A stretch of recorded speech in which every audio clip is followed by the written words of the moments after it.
Hello, everybody. I am Allie from the eSUB Marketing Department, and I want to thank you all for joining us today for today's webinar, Secrets to Managing Projects Productively and Profitably. A little bit of background about eSUB before we get started. eSUB is the only true cloud-based and mobile app platform that is designed exclusively for the trades. eSUB was built upon 25 years of consulting experience of protecting and defending subcontractors. eSUB's field-first communication strategy empowers trade contractors to track their labor and communicate issues proactively in order to maximize productivity and profitability on all projects. Today, we are extremely fortunate to have Dave Hurley and Justin Weatherby with us at eSUB to share their secrets to managing projects. Dave has held executive roles serving as general manager of the Buckner Companies, president of the Hurley Group and D.H. Griffin General Contractors, and regional manager of the Walsh Group. Our second presenter, Justin, has an in-depth knowledge and experience as well as over 10 years of construction experience. He's a carpenter by trade who has also served as an estimator and project manager. Today's webinar will be interactive presentation between Justin and Dave, as well as with you. Now that you know a little bit about Dave, Justin, and eSUB, let's get to know a little bit more about you to go through some of these polls. Justin and Dave, I'll hand it over to you now. All right, perfect, Allie. Really appreciate that. And as Allie mentioned, this is going to be an interactive session today. We have the unique opportunity to have over 200 people from different companies across the United States in the room with us today. Unfortunately, guys, we can't turn on your microphones or it's be complete chaos. But what we want you to do is we want you to leverage your keyboard and mouse to help interact with us today. So as we're going through the session, if you have any questions, use your GoToMeeting controls and go into the questions section and go ahead and type those out as we're going through. We're also going to have polls as we're going through this today as well. So we've got our first poll question that I want to go ahead and launch. And, keep in mind that this is not so much for eSUB, but for everybody involved today. So your polls and your questions are your way of getting your voice heard to the entire group. So the first thing I want to know is we've got a mix today of current eSUB clients and, not eSUB clients. So if you guys could go ahead and jump in and, let us know if you're currently with eSUB today or if you're just looking. All right, we got about 70% of the people in there. Let's see if we can't push that up to 100, and we'll go ahead and wrap this one up. I'm going to close this poll and share the results. Looks like we got about a 40-60 split of current eSUB clients with folks who are just joining us, maybe seeing eSUB for the first time. Well, I did want to know a little bit more about the folks that are joining us today. So I'd ask you to put in what trade you guys are with. Unfortunately, we only get 5 options here in GoToWebinar, so I understand a lot of folks might fall under that specialty or other. If you would, you could go ahead and drop in what vertical you fall in the questions section of your GoToMeeting controls. All right, we'll give it just another couple moments and we'll hit our last poll question to get us started. And I'll share these with everybody. Looks like we got a strong showing for mechanical and electrical. We've also got a lot of subspecialties. Looks like we've got some AV design consultant, glazing subcontractor, demolition. I see Brendan over there from Above All Storefronts falling in glazing. We've got John doing tile and marble as well. So we've pretty much got everybody across the board here with us today.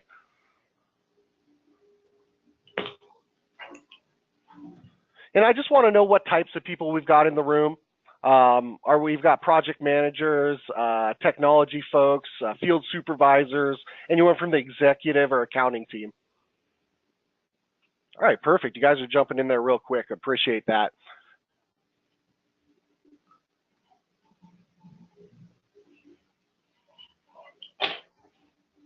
All right, we're still waiting on a few more folks to jump in there on that poll, guys. We're only about 2 minutes in, so I hope I hadn't lost you yet. Oh, there you guys go. Perfect. I'll go ahead and close this one up and just share those results with the group. Heavy showing from project managers, as we'd expect. Strong showing from tech and accounting as well. Field supervisors, they're probably out in the field, so maybe not seeing too many of them. And then we've got our executive team in here as well. Now, before we get started, I wanted to go ahead and give Dave Hurley a chance to jump in and give a little bit of background on himself and what he hopes to bring to the discussion today. Good morning, everybody, or good afternoon, depending on where you're at.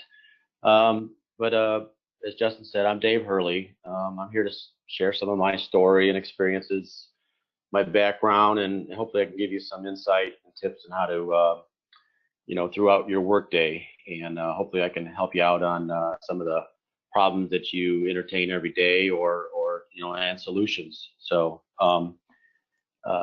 everybody has these four things going on in their companies at some point, and what eSUB does is try to solve each four of these items on the slide. But as we go through, we'll try to answer some of these things, and hopefully you guys can get some good information out of the webinar. Yeah, absolutely. Thanks, Dave. And one thing that is real important to mention is besides Dave's construction experience, he also has experience implementing eSUB with two different companies from that executive level. And that's something that's unique to today's webinar, being able to have me on the eSUB side as a product expert, but to have Dave as kind of firsthand implementation. So, the things we'll talk about today is, our actual experiences. And again, if you guys got any questions, feel free to jump in and ask those as we're going through.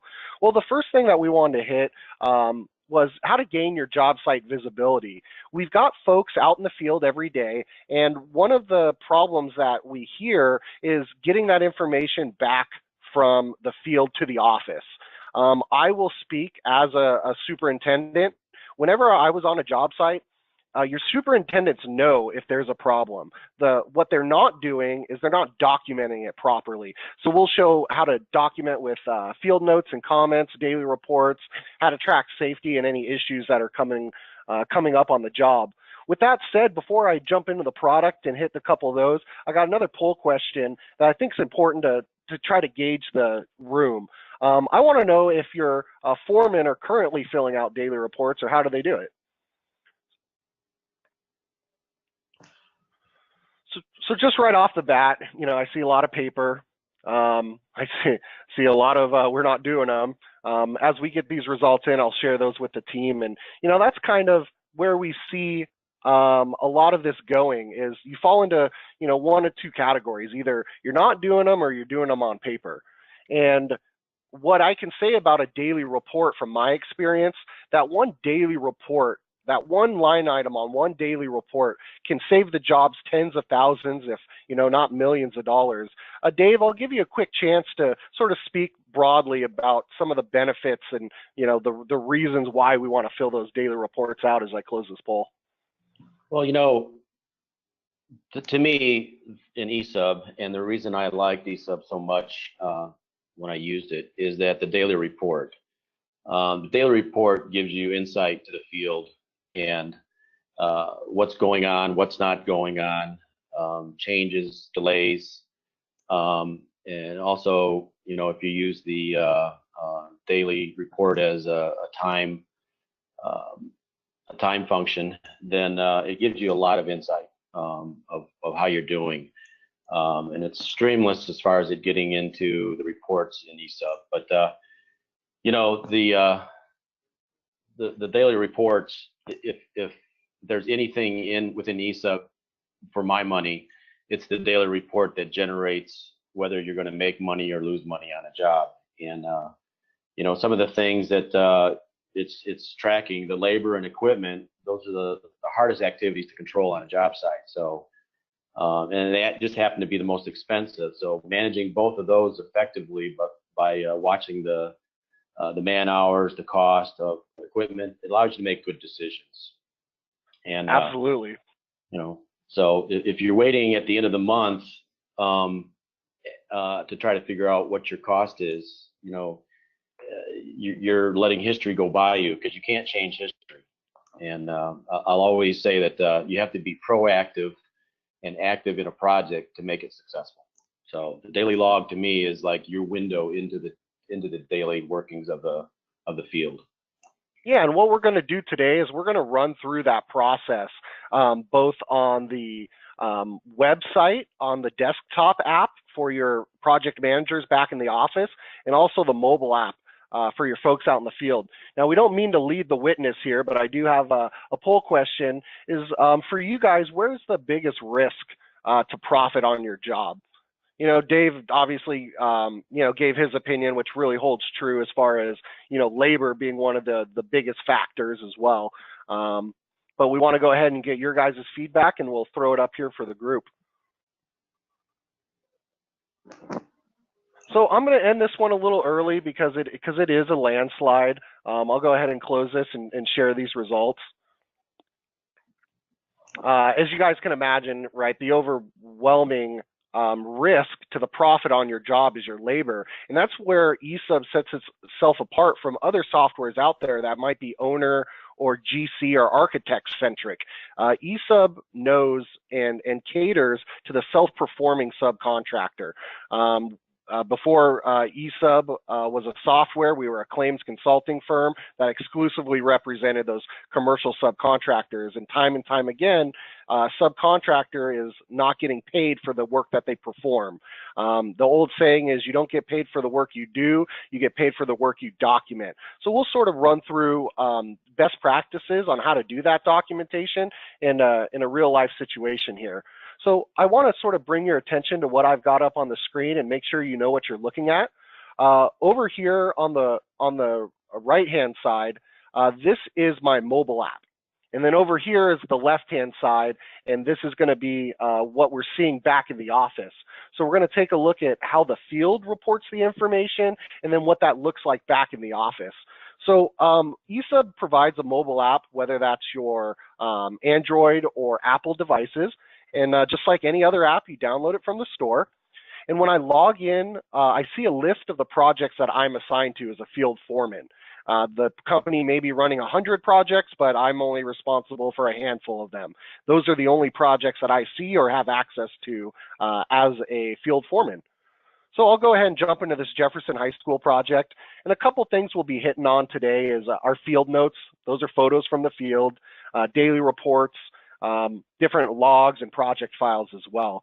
Now, we'll go ahead and jump into a daily report that I created a little earlier this morning. We've got sections for comments, and what I want to do is draw a parallel from what you see in the mobile app to what you see in the back office. So I've got my comments section here. As you can imagine, that feeds my comments section here on my daily report back in the office. If I jump into that comment section, what you're going to see is about 8 different options. These headers are customizable.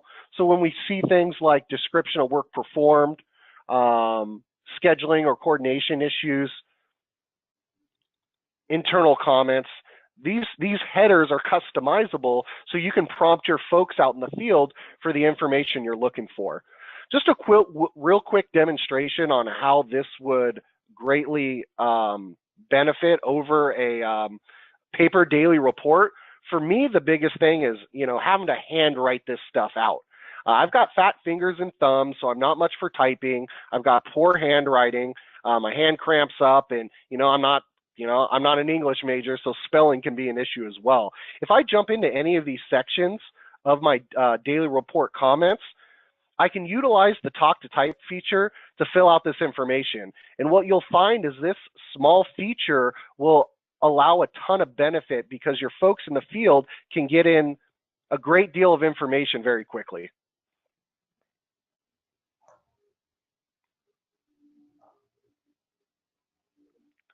Now, what's nice about this is this information is set back to the office in real time.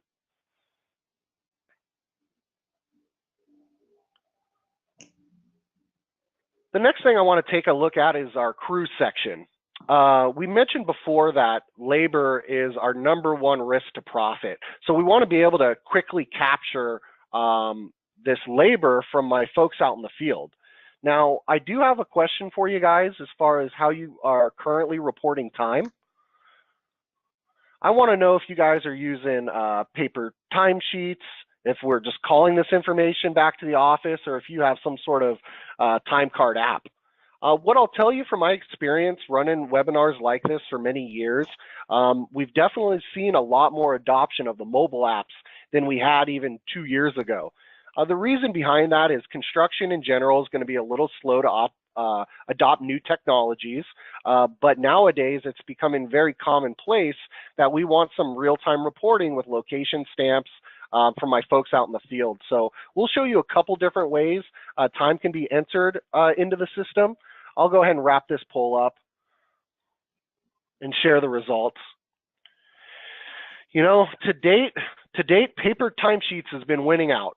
And there's some problems and pitfalls with those timesheets that you're well aware of. You know, probably the biggest thing is just getting them back to the office in a timely manner.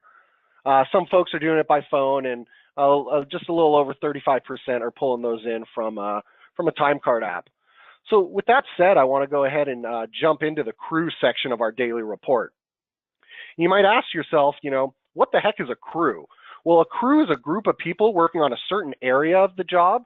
eSUB's able to break your jobs up into different sections. So I might be working on building 2, level 1. Of course, you want to cost code your time, and you want this to line up with how you're estimating. That way you could track your estimated versus your actuals and have a fact-based discussion with your estimating department on either why we're over or under budget, labor budget on certain items. So what were we doing? We were doing demo. Who was doing demo? We had Justin and Michael doing demo. Now, what's nice is this daily report does double duty, as in it'll fill out time cards as well. So as the folks in the field are filling out this daily report, it's also producing time cards to them for them in the back office. And you'll see that over here on the left in the crew section. We can track time, we can track production units, and we can also track what's called lost hours. Now, physically, this is a small box, right? But the value that this small box brings can be immense. Dave, did you have any comments on this lost hours section? Yeah, the lost hours. I mean, you know, everybody quickly goes to think about losing hours because you were delayed on something or you couldn't access the site. But you know, that also goes to like weather. You know, weather is always plays a role into job sites and stuff like that. So you can kind of take a look at, you know, why your hours are going up so much. If you just had, you know, bad weather for 2 weeks, I mean, you're not going to have great production if you're exposed to the elements. But this also is a good reason for, I mean, because you could put your either a weather delay, or if it's a delay because another subcontractor or the general contractor didn't provide something that to allow you to get your work done. And I just want to tell you that, you know, a lot of times that I've used this is that I use it as a bargaining chip. You may not get paid for these things. You're supposed to anticipate these type of things, the weather and maybe a little bit of delays. But it's something that at least you record, and you can use it as a bargaining chip to get bigger and better things on some change orders. So that's how I used it. And Dave, let's talk a little bit about the implementation of this. Rich brings up a good point, right? That the daily reports are good if you can get the folks in the field to use them. Now, Dave, I don't want to give out too many secrets about yourself, but you know, with 30 years experience, Dave has 30 years of experience, and you know, he's kind of from that older generation where, you know, the tablets and iPhones, you know, all this stuff is, you know, relatively new. Dave, what did you find when implementing, you know, an effective way to get the folks in the field to implement? Well, obviously that the younger guys out in the field, they kind of they do this stuff, they like it, and sometimes they like it too much. But you know, guys that you know, in their mid 40s and a little bit older, they resist it. But implementation, depending on how many people that you're trying to implement it to, if you're talking about less than 50 or over 100 or 200, I mean it's a different animal. So I'll try to make this as short as possible, but you need to incentivize the guys that this is where the company is headed. This is what we want to do. This is making us a better company, which ensures your career, and that we need to keep up with the rest of the subcontractor community and be technology driven. So with that, you're gonna gain a lot of people. You bring them in, have an hour session with them, roll out eSUB and train these guys. And be honest with you, the biggest thing is communication. If you can communicate to these guys, and you're going to have very exceptional guys that are very good at this, and you need to promote those guys and show that, hey, look what Tommy did, and Joey and Al over here. These guys are doing unbelievable things with the daily logs. Put them up on a pedestal, and everybody kind of wants to jump on the bandwagon, and they want to succeed too. They want that recognition. And so you'll always find as you go through, the guys are talking to each other, they're helping each other. Some guys are the role models, some guys are the followers, and they'll pick it up. But in the end, you're gonna get some guys. You're gonna have the 5-10 guys that just resist the change, and you've got to just keep pushing the fact that it's not an option, and that if we can't get information on big jobs that you're running, even though you're profitable, I need to see inside the job every day, and that's how we manage our work. And if it takes for them to leave, or if it's one of those things where you put him in a different role, maybe shorter jobs that are maybe only last a week long or 2 days, or he's going to be going into punch list of other jobs to help finishing up. But eventually, when that ball starts rolling, everybody wants to get on the team, and it's just a process, and so the ball just keeps starting to move a little bit faster each and every week. And when it all happens, everything starts to gel, everything's transparent, everybody's going, and everybody's actually in a better mood, and they understand what the company's doing. So that's a little bit of insight of how to implement. And Dave, I've seen this across many companies. If you don't have a strong top-down push to implement new software, or any process for that matter, it's bound to fail. We like to use the expression of the inmates running the asylum. And you don't want the tail to wag the dog, and you want to make sure that you are not only giving them the tools to be successful, but giving the people who are being successful the recognition, because everybody wants to be told that they're doing a good job. And so as much as we want to carry a heavy stick, we've also got to use the carrot approach to lead them through here. And I think one thing that speaks to its the implementation is ease of use. So, even in our short time here today, we were able to come in and put in comments and fill out our crew section of our daily report. And all that information is critical to the overall workflow of the project. Now, I won't dive into every detail on this daily report. I want to kind of stick with some of the more high-level stuff. You're able to track your subcontractor usage and equipment usage as well. Your lost hours will populate a separate report that we'll take a look at in just a minute. Besides your comments, crews, equipment, subcontractors, you're also able to track your materials as well on these daily reports. As I scroll down this page, you're going to see one key feature that, again, is very simple but very powerful. And what we see here is what we call a field note. And this is a photo taken from the daily report that gets attached to it. Not only is this field photo attached to this daily report, it's accessible to be attached to any document within eSUB, whether that's a change order, a submittal, anything within the product. These field notes can be stapled to. Now, what you see here is we're not just giving you a picture.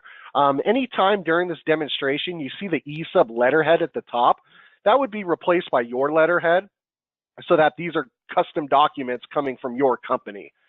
Not only do we have the picture, but the day and time the photo was taken, who took the photo, and again, it's in this very presentable form that can then be attached to any of your corresponding documents. Now, not to beat a dead horse, but there's a lot of steps involved if you're doing this manually that might get overlooked. If your guy out in the field is taking a picture, he's then emailing or texting it back to the office. Then your project manager has to download it, put it into the shared drive. He has to then take it and put it into a Word document to get a format like this and save it as a PDF, and then use a PDF editing tool to staple multiple PDFs together. I'm almost out of breath with all those steps. This field note application is just tremendous. What it can do for you as far as attaching it to, like Justin said, to an RFI, a change order, or just putting it on the daily log, because it's going to come up at another time when you need that picture. And the old saying is that a picture is worth 1,000 words, but you could change that after using this field app and taking pictures of everything, that maybe a picture is worth $1,000. So that's it's a strong, and it's very convincing when you send a picture of something that's wrong or something that's out of order. The other thing that we did with the field note is that you do your toolbox talks and your inspection forms and stuff like that your companies may have, and we always took pictures of those and attached them to the daily log, so that if and when you ever needed to access that information again, for somebody who may claim an accident or something like that later on, you have that in your file forever, and you can always search for it and you'll find it. It's at your fingertips. Absolutely. The field note's a great way to take a paper document and get a digital copy of it immediately from the field. I don't know what it is about pickup trucks or job sites, but they just seem to eat paperwork. So with that said, kind of brings us to the next poll question that we wanted to take a look at, and that's, are you guys using daily reports currently? And if so, how are we getting those back from the field?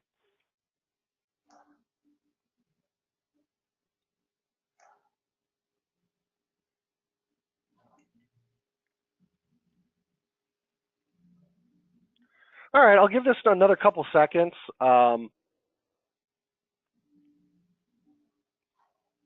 Looks like we got pretty, the spread's changing quickly, so I'll let you guys get your votes in. Please do. Also, again, not that I need a bunch of questions to answer, but if you got any questions on the things we're going through, these are questions that other people may have.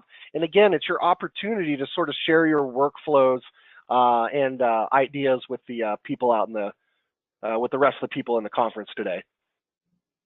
All right, I'll go ahead and wrap this one up. And I appreciate the questions that just popped in from Gary and Mark. I'll take a peek at those in just a second. And let's go ahead and take a look at our results.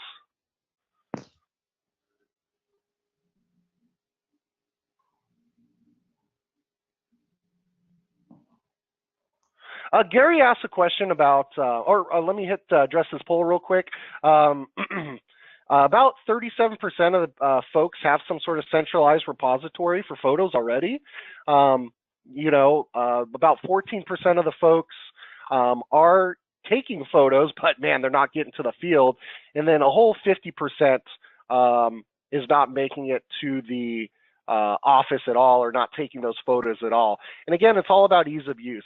With the mobile app, you're able just to come in, snap a quick photo, and then have that automatically attached to the daily report, which then uploads to your job site folder automatically. A couple quick questions here came in. Gary wants to know about mandating daily reports and how to export the information for delay claims if needed. We're going to jump right in here in just a moment, show you what those hours breakdown, the hours lost look like, and then also all of the documents we create in eSUB are available as PDFs. You're able to print or email multiple of those if you needed to. Mark, you've got a question on pricing structure. I won't get into pricing structure too much today, but we can set up a time to go into that in more detail. It really is based on users. At the end of the day, how many users you have, and there's a fee based on users, based on what sort of modules that you want to purchase.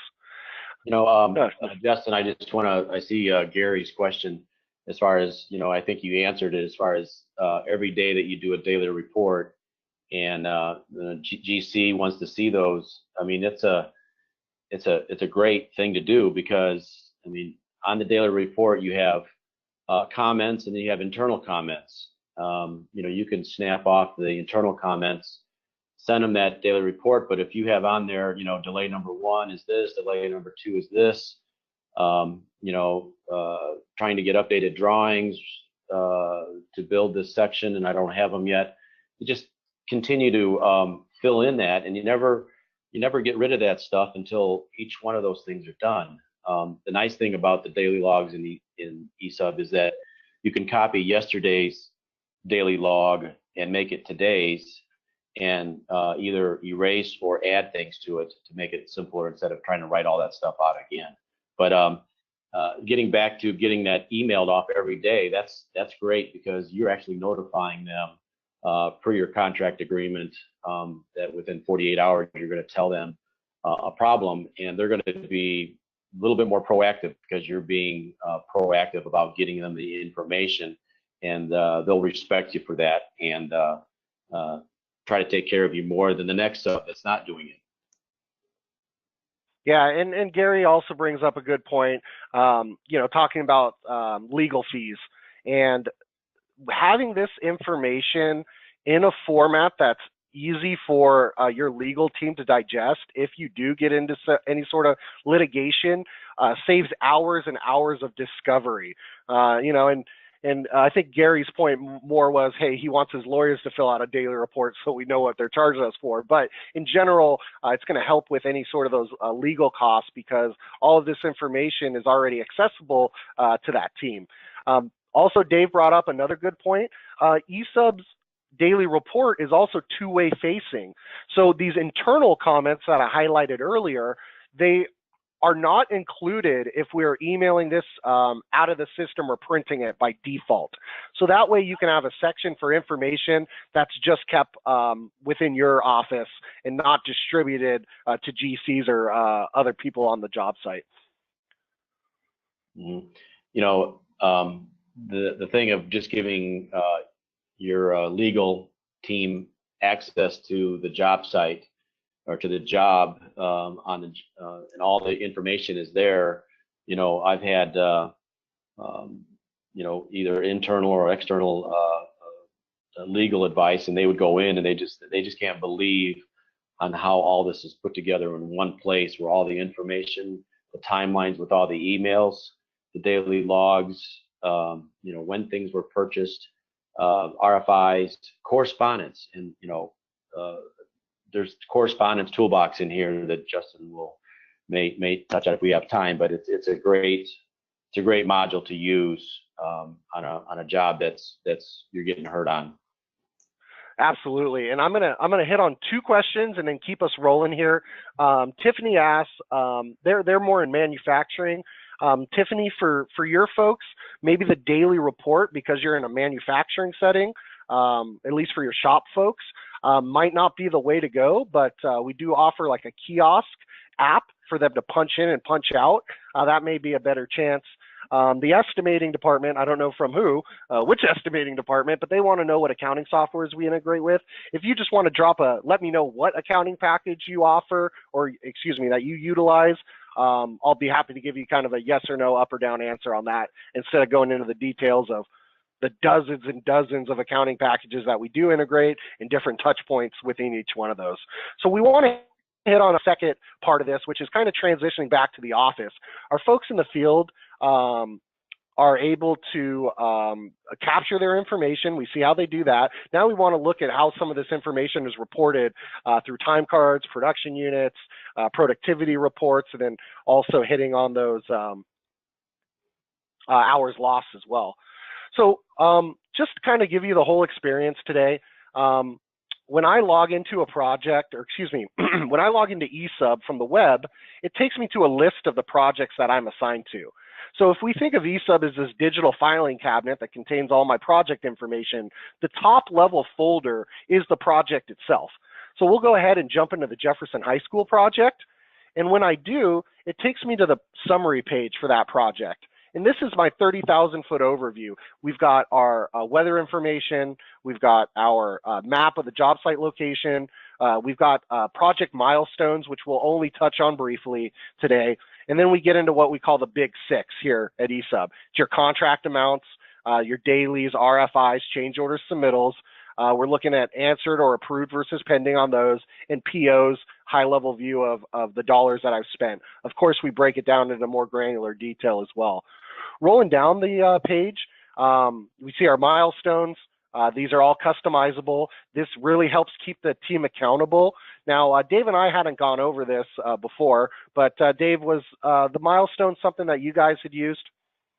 You know, we did on, you know, critical projects that had like liquidated damages on them. And obviously you want to focus in on those and make sure that you hit your dates. And, you know, that's one thing with the daily logs. And, you know, somebody comes up to you and said, hey, you delayed the job because of this, this, and this. And, you know, you can go back into your daily logs and say, hey, wait a minute, I was delayed for, you know, these 5 things. And that's why I wasn't able to finish. And so you protect yourself.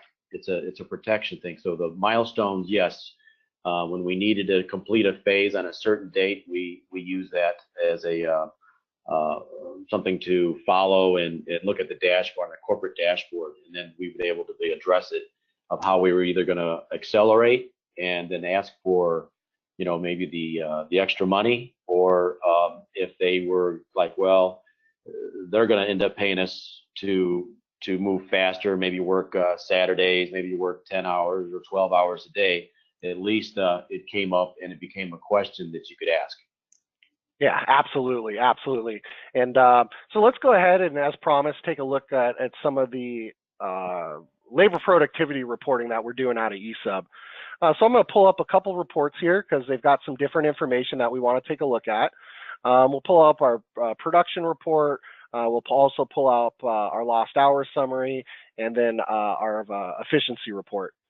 So I want to go ahead and start with our lost hours summary because we did hit on this before. What you see here is kind of what you'd expect. The reason that we were delayed, when we were delayed, you know, what type of labor class was, and then those total hours that were lost. If we scroll down to the bottom of the page, you're going to find that even though we might only be losing an hour at a time, sometimes you got these bigger crews and these delay hours really rack up.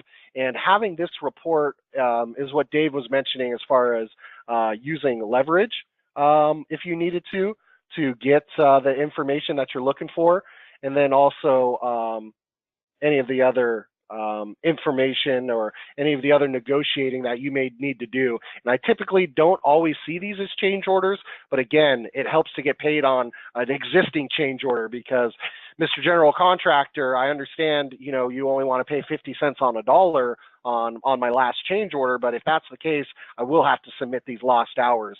And it's amazing how quick they sort of shape up after that.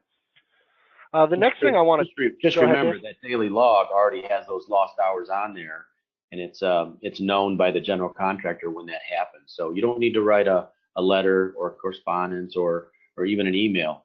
They're already notified that you're delayed for each one of these, you know, 4 hours, 1 hour with that daily log. Yeah, absolutely. And a couple questions popped in I want to take a look at real quick.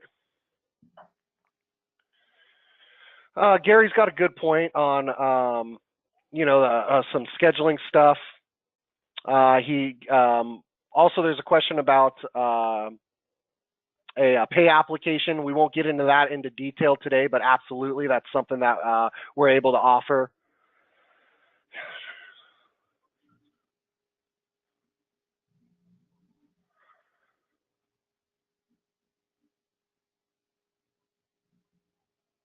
Corey had a question. They run shorter duration jobs. What I can say about those shorter duration jobs is that to enter a project into eSUB, all you need is a name and a number. That is it. Put in a job name and a job number. Now your folks in the field can start filling out daily reports and tracking time against there. And some folks, you know, obviously we have to do this on our large projects, and sometimes those small projects get overlooked. But as you're well aware, that the smaller the job, probably the tighter the margin of error. So even though it might be a small job with a smaller dollar amount, we don't have much room for error on those jobs. So if something does go wrong, you know, we're not looking at a 1 or 2% decrease in my profit. You may be looking at a 20 or 30% decrease in your profit real quick. So I want to go ahead and move on and show you guys a little snippet of our labor productivity reporting. What this looks like, and I'll highlight a couple of fields here and zoom in so it's real clear for everybody. What we're looking at is our estimated versus our actuals. And in eSUB, you're going to see this as a reoccurring theme.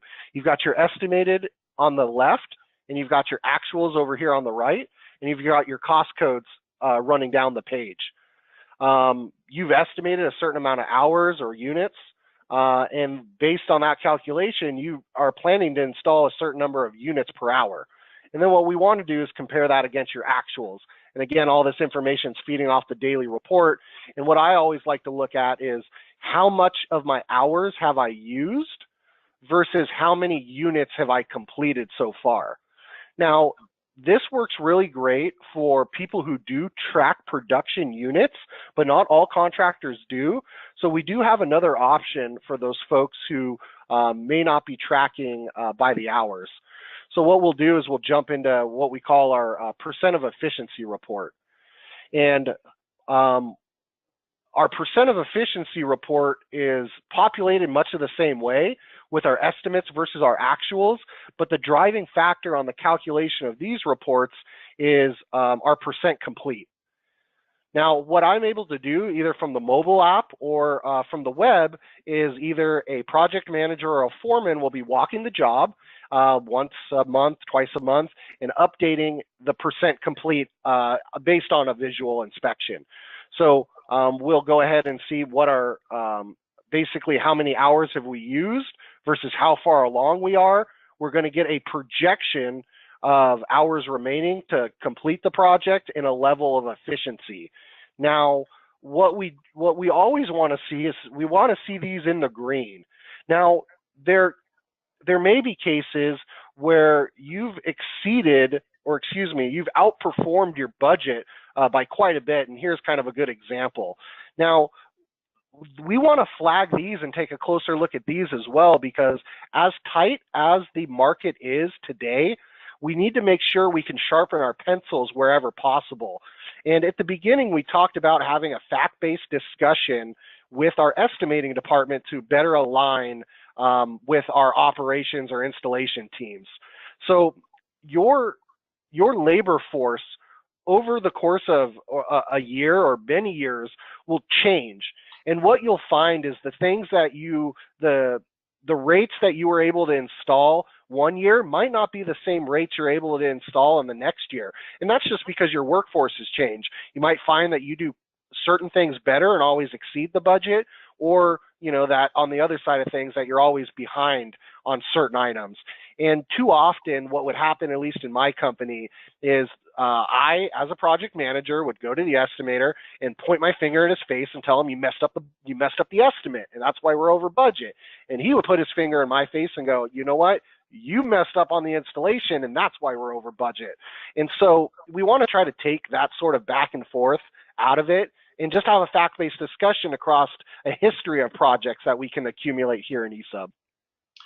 Guys, I'll refer back to what I said earlier, that you know, with all this information being real time, when a daily log goes in or you do a time, it populates it instantly. And to be able to go back and look at it, you know, either day by day or by the week or something like that to see how things are going, you can identify problems really quick and address them. This percent of efficiency report is great, and it always is good, you know, as everybody tries to do a cost to complete for their jobs, against the accounting cost detail, this is a great tool to compare and be realistic as far as what % complete you are and where your labor is going to go. Nobody wants to know that a job is it looks great until the very last 5 weeks, and all of a sudden it's all blown. You can see it real time every day. So there's really no question as far as being able to see the transparency that we're trying to give everybody. Absolutely.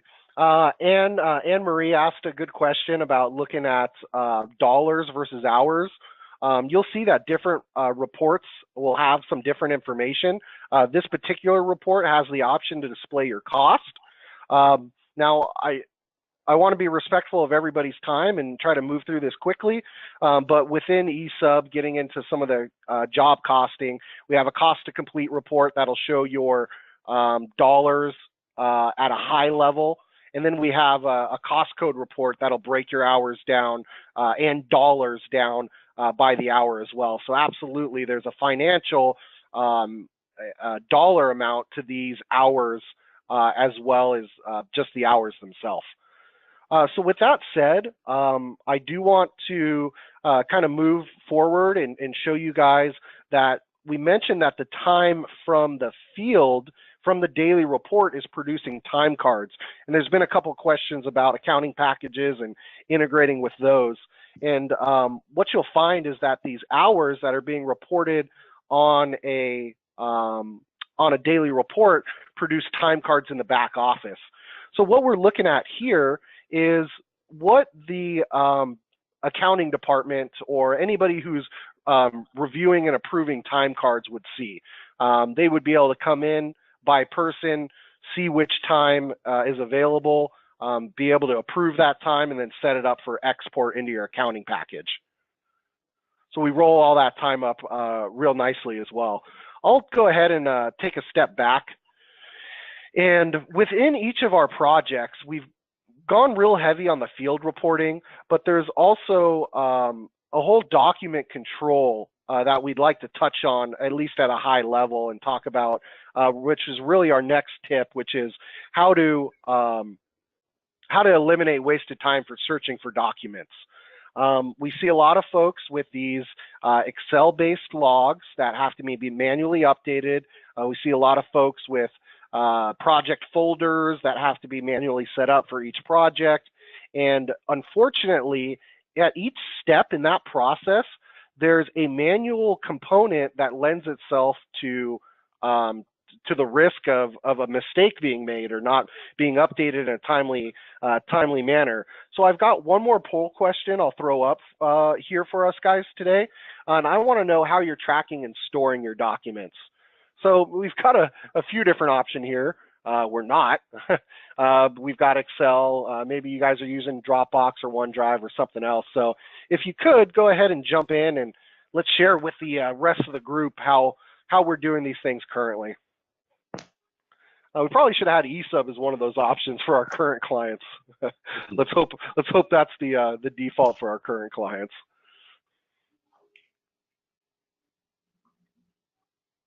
Perfect. John chimed in with eSUB as well. Yes, absolutely.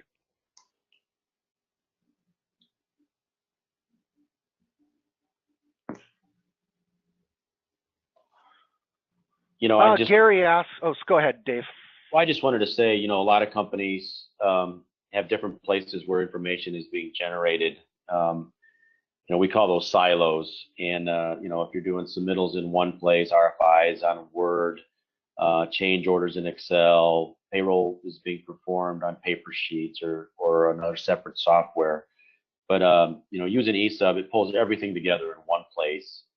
It's just the information's at your fingertips, and because of the modules work together, you could just be a better decision maker with all that information at your fingertips. So.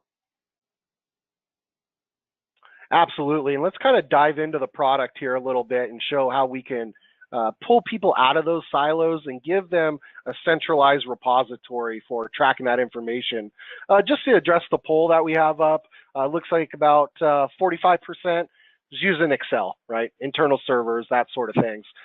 We've kind of touched on where the pitfalls of those are. One of the biggest pitfalls for me, having to travel from job site to job site, is a lot of times that information isn't portable when it's stored on some sort of shared drive.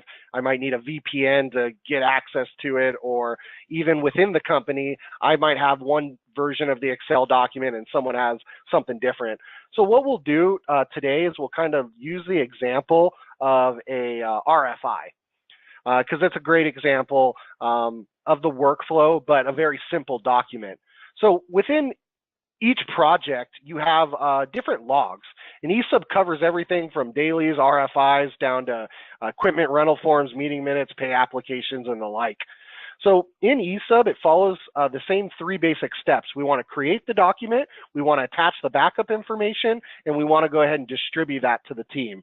So if I'm filling out a document, eSUB gives me a standard form. That way everybody's using the same form. We have, through our background, included information in here that's important and specific to the GC. Let me go ahead and close this poll out so you guys can see my screen. Your RFI's got this basic form. Once you've created and filled out the RFI, it automatically starts tracking it within your log. So eSUB takes what could be a couple of manual processes and brings that into a single process. The document's created and logged automatically. I like to say my logs are real black and white, but in reality, they're red and green. I can clearly see here, and if this is the first time you've ever seen an eSUB log, you could tell me which ones have been answered, which ones are still pending, and how late they were. I want to show a couple other features here and then sort of talk to why it's important to track the distribution and the date that these are returned. As we mentioned before, anything can be stapled to our different documents through attachments. In this case, I have a photo stapled to this one. Now that I've created the document, produced all my attachments, I want to go ahead and email off this RFI. Now, eSUB has what we call two-way email integration. Now, for most people, that's kind of a scary notion, right? The last thing you want to do is have a separate program for tracking and reading your emails. And eSUB isn't for reading your emails. eSUB's for storing and logging the email correspondence. What happens is when an email is sent out of eSUB, it'll show up here under sent emails. And let's go ahead and grab one that's got some information in it.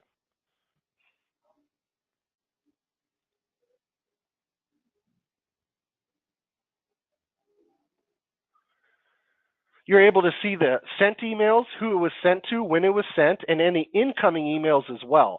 Any email sent from eSUB has a unique binding code. So when the recipient replies to that email, it goes to your inbox in Outlook or Gmail or any sort of system that you're using, but it also comes back into eSUB as well. Dave, did you have a couple thoughts on the email integration? Yeah, that's probably a really strong feature with eSUB. As you know, everybody has Outlook and they have all their jobs and they try to drag all their emails to each job so that they could ever have to go back and reference something. Well, here's the repository where everything should be, because you can have everybody's got 10,000 emails in their Outlook box that they can't get rid of because it's history. You never want to lose it. You always want to answer the problem that may come up. Everything goes in here, then you never have to worry about it. And it's one place that you can always look at all the emails, and really the emails give a timeline of the job and sort of the daily logs. So anytime anything starts going wrong, you can always go back to these things and create a timeline and put everything together and show how the job went. It's just a great history maker. Yeah, absolutely. And it only takes one RFI that wasn't answered in a timely manner to help you dispute any liquidated damages or delay claims. Because again, if this wasn't answered in a timely manner, then that gives us just cause for this delay, and that the delay wasn't a fault of our own, but maybe from outside source not getting us the information that we need. Just a quick note, you can forward emails that you already have or may have been produced elsewhere into eSUB as well. But best practice is by far send the email, send the document out of eSUB. That way it's all tracked back with the project. So I want to hit a couple other things before we wrap up today. It's easy for Dave and I to eat up an hour. Seems like we do that quite often. Besides all the documents that you're able to track, eSUB also has a file repository. And this file repository has unlimited storage, so much like a Dropbox and a Google Drive. And again, it's all tied within the project. Within the file section, you may have different folders. Folders can be have permissions assigned to them, so your field guys aren't going to see things like contracts, but they'll see things maybe like spec sheets or anything along those lines. The folders are customizable, and they carry over from project to project, so it's a one-time setup. Now, last but not least, I want to hit on today is our correspondence toolbox. Our correspondence toolbox is a set of pre-written letters that kind of take your foreman, or excuse me, your project manager, who probably in most cases, or like Dave and I, came up through the field, and turn them into an English major.